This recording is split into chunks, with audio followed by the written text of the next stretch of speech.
आज हम आप good morning all of you. आज हम आप लोगों को भारतीय संविधान के निर्माण के विषय में बताएंगे कि भारतीय संविधान का निर्माण कैसे हुआ है, किस समिति की सिफारिश पर हुआ है और इसके लिए कौन कौन सी समितियां गठित की गई है। आइए आप शुरू से जानते हैं। भारतीय संविधान का निर्माण किसी एक व्यक्ति के द्वारा नहीं किया गया है, बल्कि भारतीय संविधान का निर्माण संविधान सभा के द्वारा किया गया है। अब ये प्रश्न उठता है कि भारतीय संविधान का निर्माण संविधान सभा के गठन के लिए सुझाव किसने दिया था? तो भारतीय संविधान सभा के गठन का सुझाव कैबिनेट मिशन द्वारा दिया गया था। कैबिनेट मिशन क्या था? सबसे पहले हम आपको अब संविधान के बताने से पहले कैबिनेट मिशन के बारे में बताएंगे। देखिए, कैबिनेट मिशन 3 सदस्यीय आयोग था। कैबिनेट मिशन कितने सदस्यीय वाला आयोग था? 3 सदस्यीय आयोग था। कैबिनेट मिशन के विषय में पहले जानिए। कैबिनेट मिशन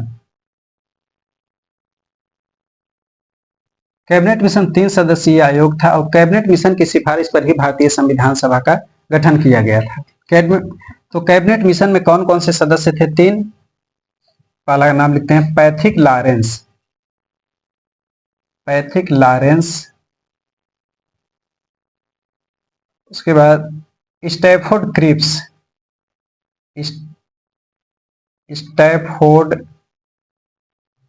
क्रिप्स, उसके बाद है भारतीय संविधान कैबिनेट मिशन के मेंबर में एबी अलेक्जेंडर।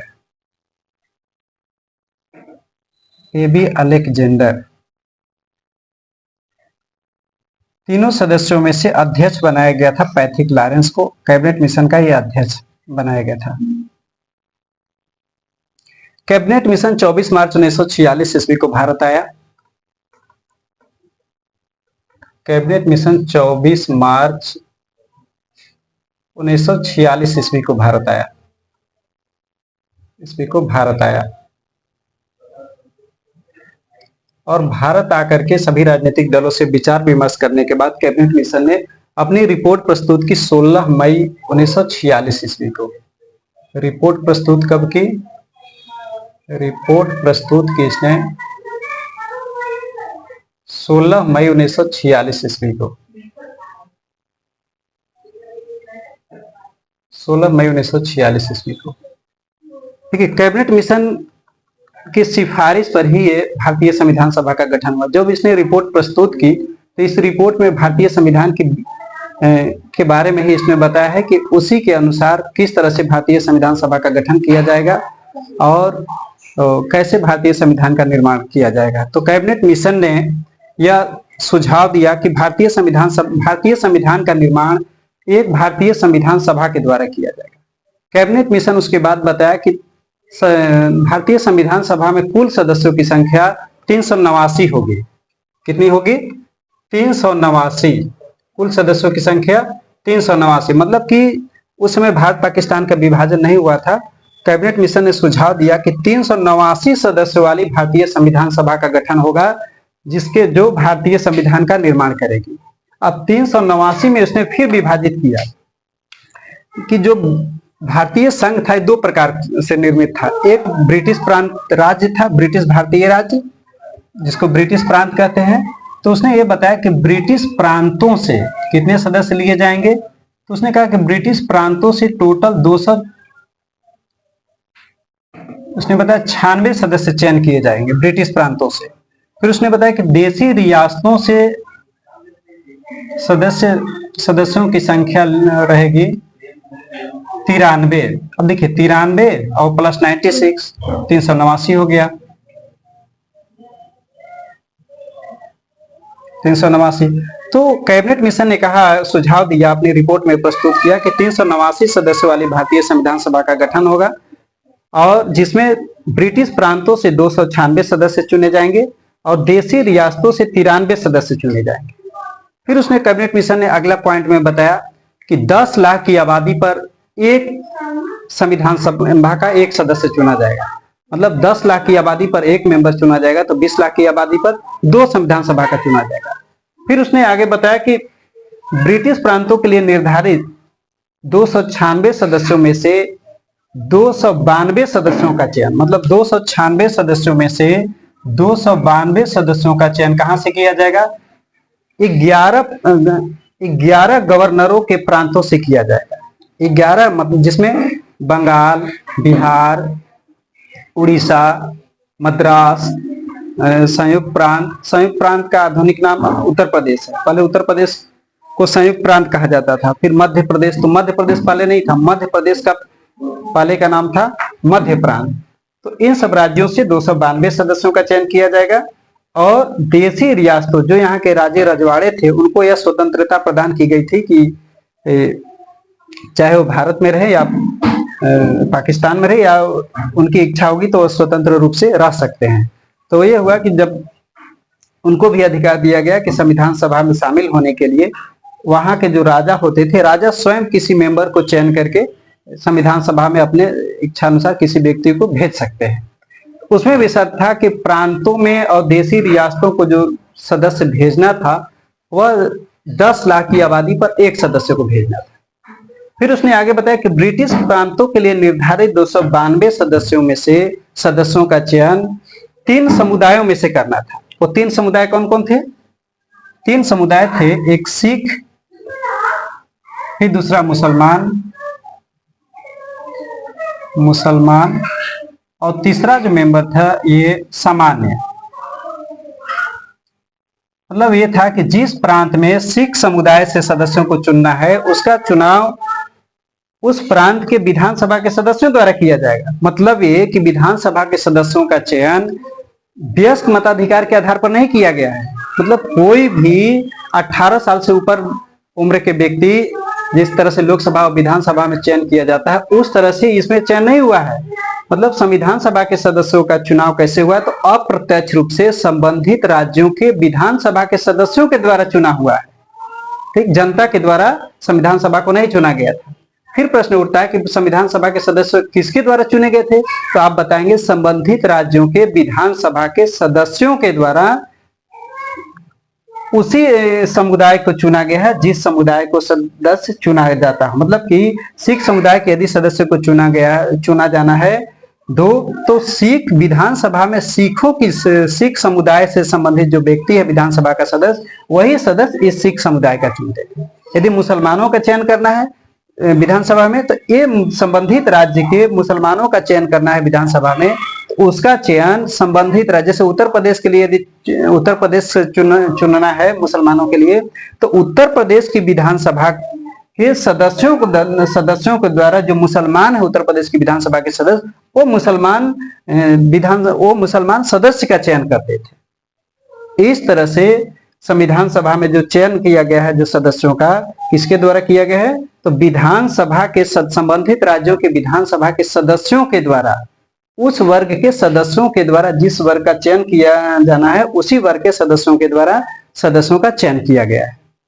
इस तरह से अब आगे देखिए फिर संविधान सभा ने क्या किया कि संविधान सभा के जब इस तरह से सदस्यों की संख्या बढ़ गया तो सदस्यों की संख्या बढ़ने के बाद फिर जुलाई अगस्त में निर्वाचन हुए।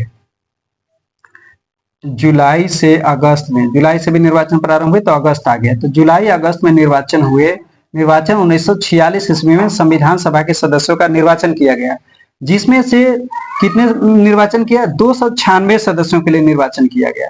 296 सदस्यों में से कांग्रेस को स्थिति मिली, कांग्रेस की सीटों की संख्या 208 और मुस्लिम लीग की सीटों की संख्या, मुस्लिम लीग को सीट मिला 73 और शेष छोटी छोटी पार्टियां थी, जो राजनीतिक पार्टियां थी छोटी छोटी और स्वतंत्र दल थे, उनको मिलाकर टोटल 15 में हुए। स्वतंत्र पार्टी व अन्य ये मिलाकर कितने हुए? 15। तो इस तरह से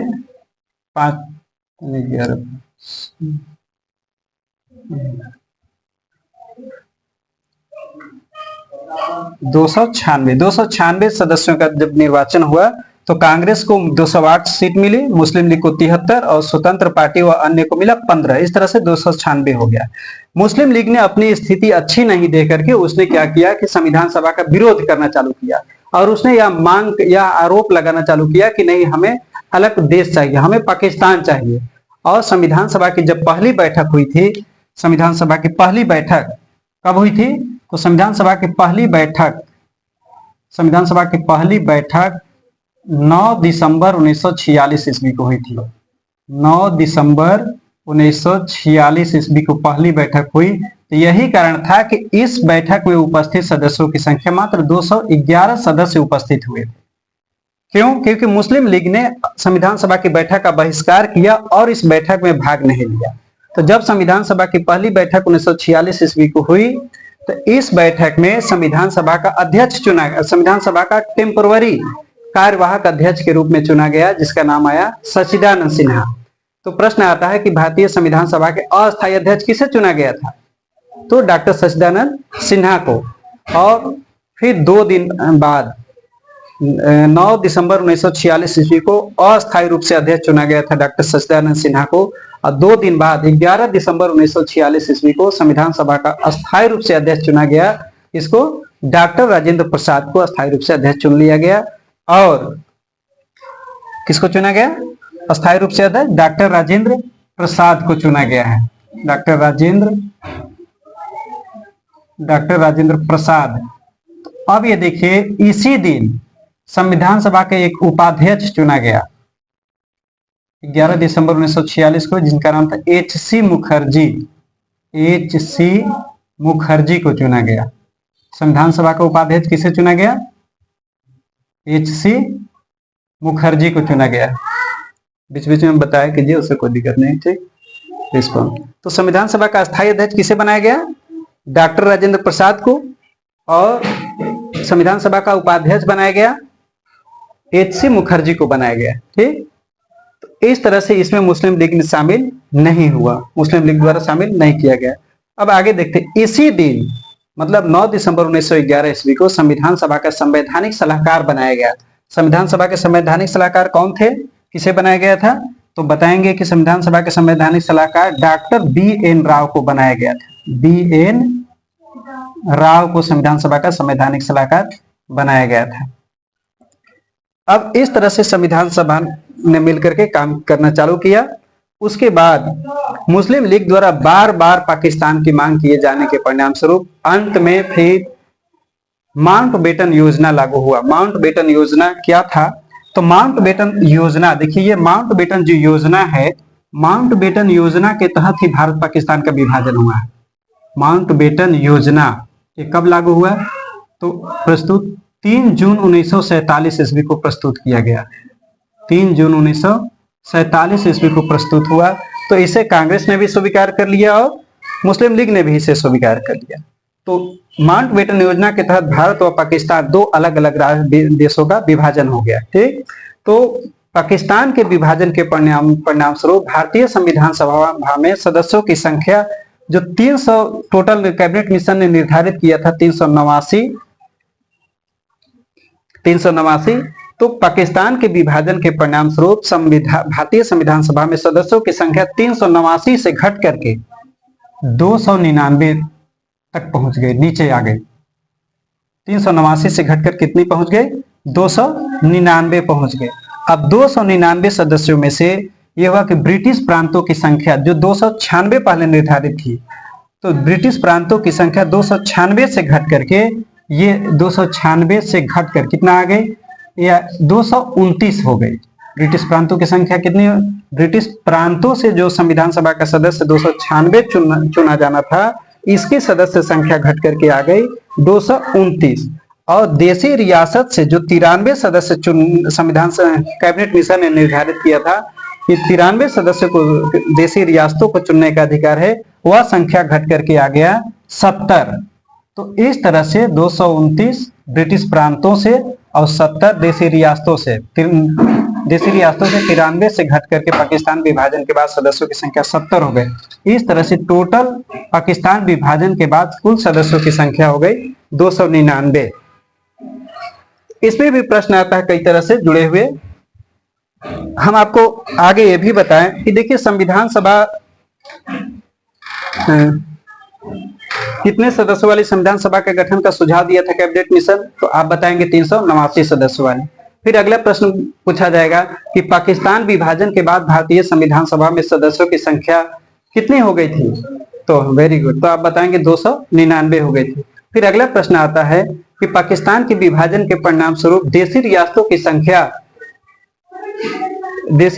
संख्या 93 से घटकर कितनी हो गई थी, तो बताएंगे 70 हो गई थी देशी रियासतों की संख्या। फिर अब देखिए आगे आते हैं, संविधान सभा ने अपने कामों को करने के लिए, संविधान सभा का जब गठन हो गया, संविधान सभा ने अपने कामों को करने के लिए कई बड़ी समितियों का और कई छोटी समितियों का गठन किया। इस संविधान सभा ने क्या किया कि इसके अंतर्गत 8 बड़ी समितियों का गठन किया और कई छोटी छोटी समितियों का भी गठन किया और अपने कामों को कई समितियों में बांट दिया, जिससे कि संविधान का निर्माण आसानी से हो सके। अब पहला देखिए, बड़ी समितियों में आता है संघ शक्ति समिति, संघीय संविधान समिति, प्रांतीय संविधान समिति, प्रारूप समिति, मौलिक अधिकार एवं अल्पसंख्यक परामर्श समिति, प्रक्रिया नियम समिति, राज्यों के लिए समिति। ये राज्यों के लिए समिति का मतलब राज्यों से समझौता करने वाली ये समिति थी। संचालन समिति। अब इसमें आपको अध्यक्ष का नाम भी मालूम होना चाहिए कि कौन इसके अध्यक्ष थे। हम देखिए आपको बता रहे हैं, ये सब बहुत इंपॉर्टेंट है, कई कंपटीशन में ये सब बहुत क्वेश्चन आते हैं, चाहे आरओ का एग्जाम हो, चाहे टीजीटी का हो, चाहे पीजीटी का हो, समीक्षा अधिकारी का, इसमें कंपटीशन की खान होती है, सबसे क्वेश्चन बहुत पूछे जाते हैं। अब यहाँ देखिए संघ शक्ति समिति। संघ शक्ति समिति के अध्यक्ष कौन थे, हम लिखते जा रहे हैं, आप लोग याद कर लीजिएगा या फिर इसको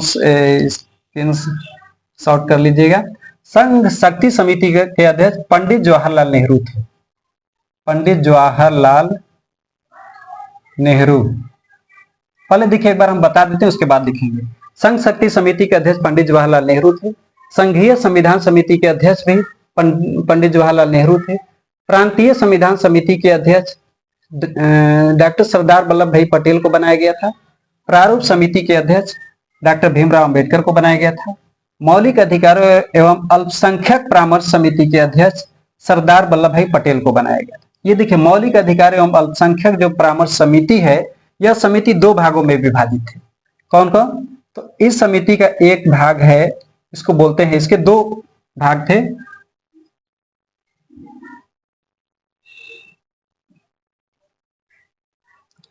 मौलिक अधिकार उप समिति और मौलिक अधिकार उप समिति, मौलिक अधिकार उप समिति, और दूसरा जो पार्ट था हमें अल्पसंख्यक उप समिति, अल्पसंख्यक उप समिति। अब यहां देखिए मौलिक अधिकार एवं अल्पसंख्यक परामर्श समिति के अध्यक्ष सरदार वल्लभ भाई पटेल थे और मौलिक अधिकार उप समिति के अध्यक्ष बनाया गया था आचार्य जेबी कृपलानी को। इसको शॉर्ट में मैं लिख दे रहा हूं, जेबी कृपलानी। जेबी कृपलानी इसके अध्यक्ष थे। और अल्पसंख्यक उप समिति के अध्यक्ष किसे बनाया गया था, तो एच.सी. मुखर्जी को बनाया गया था। एच.सी. आवाज से लिख लीजिएगा अगर राइटिंग नहीं समझ में आएगी तो।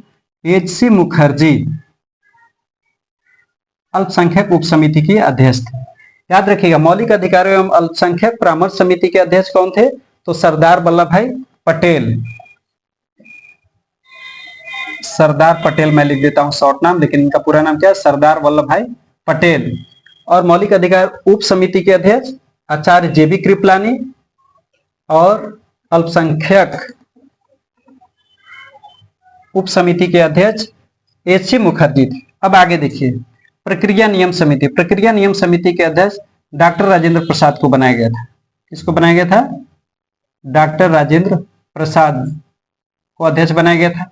राज्यों के लिए समिति, इसके भी अध्यक्ष पंडित जवाहरलाल नेहरू थे।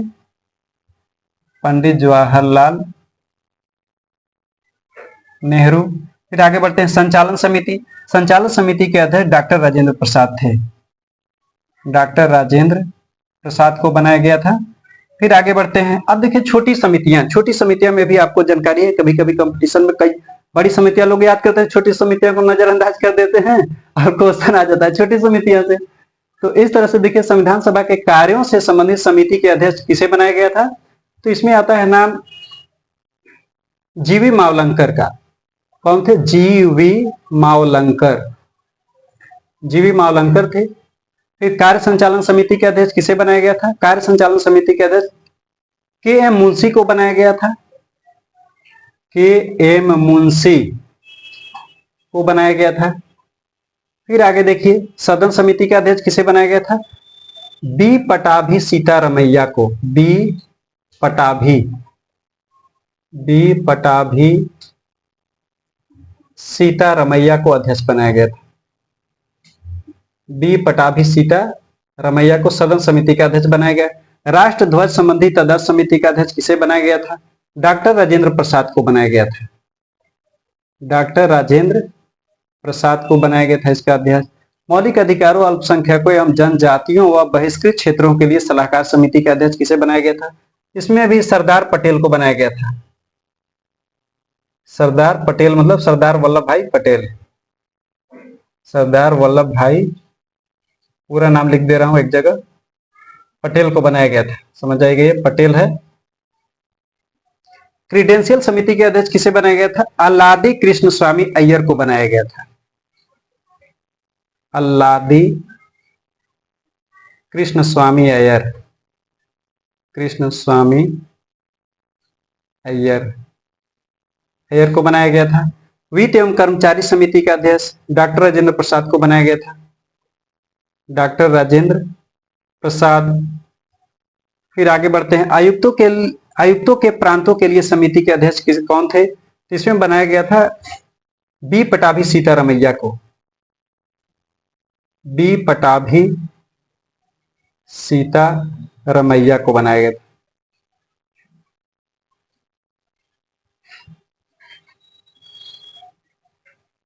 रमैया को बनाया गया था। सर्वोच्च न्यायालय के लिए तदर्थ समिति के अध्यक्ष एस वरदाचार्यर को बनाया गया, एस वरदाचार्यर।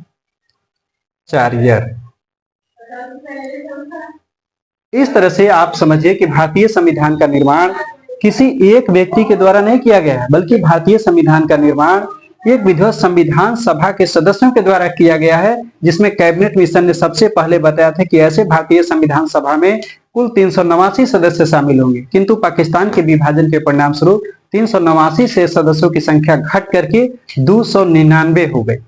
तो संविधान सभा का जब गठन हुआ तो संविधान ने अपने कामों को करने के लिए, एक व्यक्ति अकेला क्या क्या करता है? घर में जैसे 10 लोग हैं, अगर एक व्यक्ति को सारा काम दे देंगे तो काम कर सकता है? नहीं कर सकता। अगर 5 महिलाएं हैं तो एक को कह देंगे खाना बनाओ, आटा पीसो, सबकी तो झल्ला जाती है। उसी तरह से संविधान निर्माताओं ने संविधान को कामों को करने के लिए कई समितियों ने संविधान सभा कई समितियों में बांटा और कई समितियों के माध्यम सभी समितियों का काम अलग अलग सौंप दिया और सभी समिति अपना रिपोर्ट तैयार करके प्रारूप समिति के पास भेजती थी। अब देखिए संविधान सभी समितियों में मेन प्रारूप समिति थी और प्रारूप समिति का काम था कि जब सभी समितियां, छोटी बड़ी समितियां अपना रिपोर्ट तैयार करके इस प्रारूप समिति के पास भेजती थी तो प्रारूप समिति में कुल सदस्यों की संख्या 7 थी। कितने सदस्य थे इसमें? 7। प्रारूप समिति के हेड डॉक्टर भीमराव अंबेडकर थे। ठीक, तो प्रारूप समिति ही तय करती थी कि सभी समितियों द्वारा भेजी गई सिफारिशों को या मुख्य विषयों को किसको संविधान में शामिल करना है और किसको संविधान में शामिल नहीं करना है, ये प्रारूप समिति तय करती थी। और प्रारूप समिति के हेड कौन थे? डॉक्टर भीमराव अंबेडकर थे। ठीक, तो भारतीय संविधान के निर्माण में डॉक्टर भीमराव अंबेडकर की भूमिका बहुत महत्वपूर्ण है, तनी मनी नहीं, बहुत ज्यादा महत्वपूर्ण। तो अंतिम रूप से फैसला डॉक्टर भीमराव अंबेडकर करते थे। यही कारण था कि डॉक्टर भीमराव अंबेडकर प्रारूप समिति के अध्यक्ष थे और प्रारूप समिति को सभी समितियों द्वारा रिपोर्ट प्रस्तुत करने पर उनको यह तय करना था कि किसको संविधान में शामिल किया जाएगा और किसको संविधान से बाहर कर दिया जाएगा। यही कारण था कि भारतीय संविधान का पिता